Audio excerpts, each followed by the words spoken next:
ભારત સરકારના વાણિજ્ય અને ઉદ્યોગ મંત્રાલય દ્વારા સમર્થિત અગ્રણી વેપાર અને રોકાણ પ્રોત્સાહન સંસ્થા trade promotion council of India TPCI દ્વારા Gujarat to global 2047 powering exports through એફટીએએસની થીમ હેઠળ ગુજરાત એક્સપોર્ટ લીડરશિપ ફોરમ 2026નું સફળતાપૂર્વક આયોજન કરવામાં આવ્યું હતું.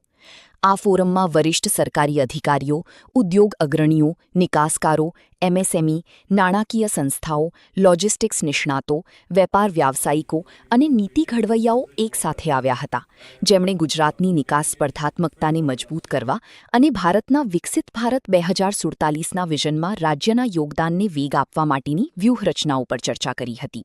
ઓફ ઇન્ડિયા અને ગુજરાતની જે જુદી જુદી ઇન્ડસ્ટ્રીઝ છે એ બધાના સંયુક્ત ઉપક્રમેથી આજે એક્સપોર્ટ પ્રમોશન વિષયમાં એક સંગોષ્ઠીનું આયોજન અહીંયા કરવામાં આવ્યું. એમાં જીએસએફસી તરફથી પણ ભાગ લેવામાં આવ્યા છે, કારણ કે માનનીય પ્રધાનમંત્રી શ્રી તરફથી જે દેશને એક ટાર્ગેટ મળ્યું છે કે વિકસિત ગુજરાત 2047 સુધી કરવાનું છે.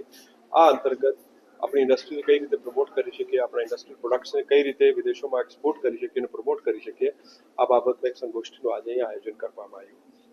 જીએસએફસી કઈ રીતે આગળ વધી રહ્યું છે અને તમે કીધું કે ઈયુમાં આપણે સૌથી વધારે એક્સપોર્ટ કરી રહ્યા છે અને કઈ રીતે પ્લાનિંગ?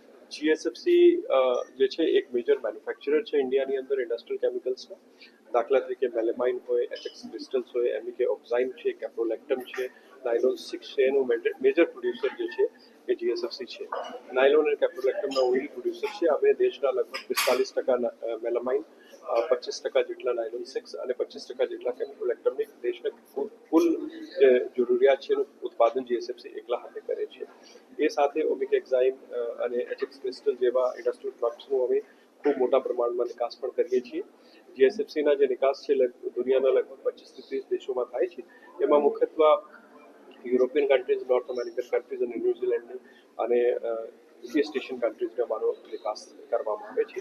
આ નિકાસ ઉપર ખૂબ અમે હવે જે છે એ ફોકસ કરીએ છીએ અને અમારું એવું માનવું છે કે જ્યારે India, Oman, India, you, India, UK અને ઇન્ડિયા, ન્યુઝીલેન્ડ આ જે એફટીએની થઈ ગયા છે અને જે થવાના છે એ બધાના પણ ખૂબ મોટા પ્રમાણમાં જીએસએફસીને લાભ થશે અને અમારા B2B જે મીટિંગ્સ છે અને આઉટરીચ છે અમે અત્યારે વધારીએ છીએ. છેલ્લા એક વર્ષમાં જીએસએફસીએ એમના જે ઇન્ડસ્ટ્રીયલ એક્સપોર્ટ છે એ બમણો કર્યો છે. ગયા વર્ષે મારા લગભગ $15 મિલિયન જેટલા એક્સપોર્ટ હતા. આ વર્ષની અંદર અમે લગભગ $30 મિલિયન જેટલું એક્સપોર્ટ આ વર્ષમાં ઇન્ડસ્ટ્રીયલ પ્રોડક્ટના કર્યા છે. તો મારા ટાર્ગેટ છે કે આવનારા સમયમાં પણ એક્સપોર્ટ વધુમાં વધુ વધારવો.